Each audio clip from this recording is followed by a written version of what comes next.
നമ്മളെങ്ങോട്ടാ പോണത്? ഇന്ന് ശനിയാഴ്ചയല്ലേ, നാളെ ഞായറാഴ്ച, നമുക്കൊന്ന് ആലപ്പുഴ പോയി പോന്നാലോ എന്ന് പറഞ്ഞപ്പോഴത്തേക്ക് അഞ്ചാ റെഡി. വേഗം ഡ്രസ്സൊക്കെ വലിച്ചു കയറ്റി കയ്യിൽ കിട്ടിയതൊക്കെ എടുത്തുകൊണ്ട് നേരെ ഇറങ്ങി ആലപ്പുഴക്ക്.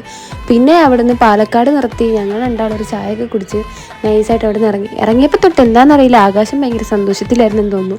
നല്ല രസമുണ്ടായിരുന്നു ആകാശത്തിനെ കാണാൻ. എപ്പോഴും ഒരേപോലെ ഇരുന്ന ആകാശത്തിന് തന്നെ ഒരു മടുപ്പ് തോന്നിയിട്ടുണ്ടാകും. എന്താ അറിയില്ല. എന്തായാലും ഞങ്ങൾ പാട്ടൊക്കെ കേട്ട് ചില്ല് ചെയ്താട്ടോ ആലപ്പുഴക്ക് എത്തിയത്. അങ്ങനെ ഞങ്ങൾ അവസാനം കുതിരാൻ വരുത്തി. കുതിരാനാകുമ്പോൾ ഒരു സമാധാനമാണ്, എത്താറായല്ലോ എന്നൊരു തോന്നൽ വരും. പക്ഷേ സത്യം എന്താ വെച്ചാൽ എത്താറായിട്ടില്ല, പാലക്കാട് കഴിഞ്ഞിട്ടേ ഉള്ളൂ. ഇപ്പം നിങ്ങൾക്ക് മനസ്സിലായി കാണും, ഈ പൊട്ടിപ്പൊള്ള റോഡ് കാണുമ്പോൾ ആലപ്പുഴ ജില്ല എത്തി എന്നുള്ളത്. ശരിയാണ്, ആലപ്പുഴ ജില്ല എത്തി തുടങ്ങിയിരിക്കുന്നു. അവിടെ എത്തിയപ്പോൾ തന്നെ റോഡ് പണിയും ബ്ലോക്കും കാര്യങ്ങളൊക്കെ ആയിട്ട് നല്ല ടയേർഡായി. റോഡിലുള്ള എല്ലാ ചെളിയും മുഖത്ത് തന്നെ ഉണ്ടായിരുന്നു. ടാറ് വാരി തേച്ച അവസ്ഥയായിരുന്നു. അങ്ങനെയൊക്കെ വീട്ടിലെത്തി നേരെ പോയി ഫ്രഷായി കിടക്കട്ടെ. അപ്പോൾ ബായ്.